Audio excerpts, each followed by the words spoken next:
열심히 준비해서 회사를 지원합니다. 합격의 기쁨을 누리며 기대감으로 새로운 직장에 출근했는데 얼마 지나지 않아 그만두고 싶다는 생각 든 적 있으시죠? 저도 그런 적 있었는데요. 이런 건 솔직히 출근하면서 직접 겪어보기 전까지는 알기가 힘든 부분이거든요.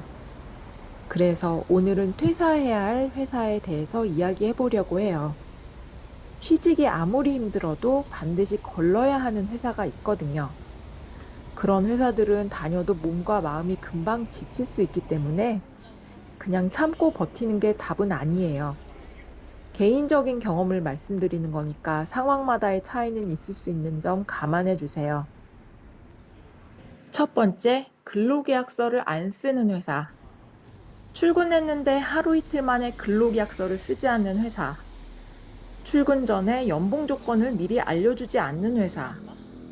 아직도 이런 회사가 있다고? 이렇게 생각하실 수도 있는데요. 놀랍게도 아직도 있습니다. 실제로 제 지인의 경험담이에요. 면접에 합격하고 출근 날이 정해졌는데 출근하기 전부터 연봉이 얼마인지 물어보고 출근해서도 근로계약서는 언제 쓰냐고 계속 물어봤답니다. 그런데 첫날부터 인수인계만 시키고 아무런 이야기가 없더래요. 결국 지인은 며칠 만에 그만뒀습니다.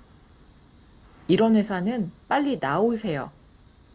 가장 기본적인 것도 안 지키는 회사가 다른 걸 제대로 지킬 리가 없습니다.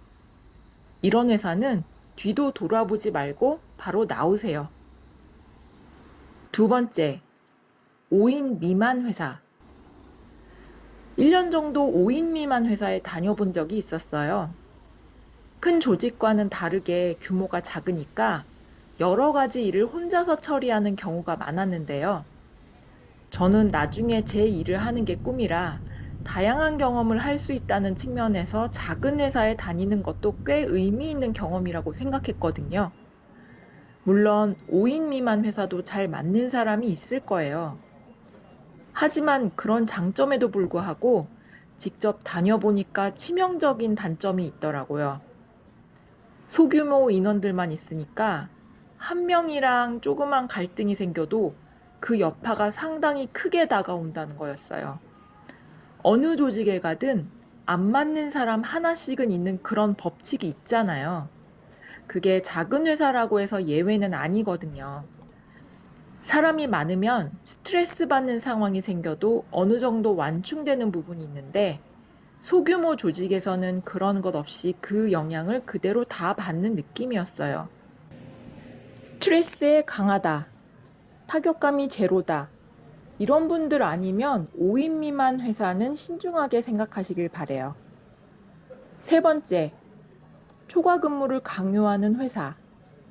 이것도 제 경험담인데요. 번아웃으로 퇴사하고 몇 개월 쉬다가 다른 회사에 입사한 적이 있었어요.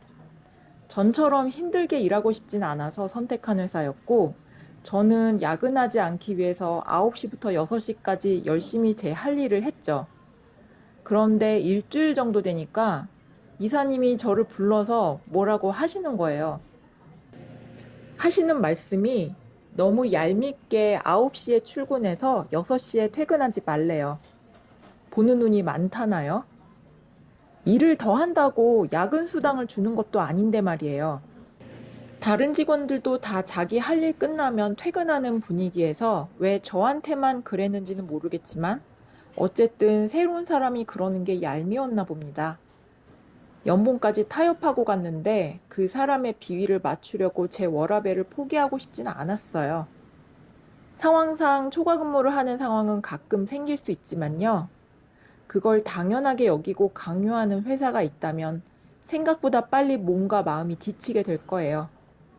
이런 회사도 빨리 나오시는 게 좋다고 생각해요. 다른 사람들도 다 다니는데 나만 유난스러운가 라는 생각. 기껏 새로 구한 직장인데 다시 새로 알아봐야 하는 허탈함. 그 다음 직장도 그런 곳이면 어쩌나 하면 막연한 두려움. 저도 잘 알고 있습니다. 버티는 게 필요한 순간도 있지만 몸과 마음이 무너지면서까지 억지로 참으면 결국 독이 되더라고요. 그래서 버티는 것만이 꼭 답은 아니라고 생각해요. 우리의 시간과 에너지는 훨씬 의미 있는 곳에 써야 하지 않을까요? 여러분도 혹시 여긴 진짜 아니다 싶었던 회사 경험이 있으신가요? 댓글로 자유롭게 나눠주세요. 오늘 영상이 도움되셨다면 구독과 좋아요 부탁드리고요. 끝까지 봐주셔서 감사합니다.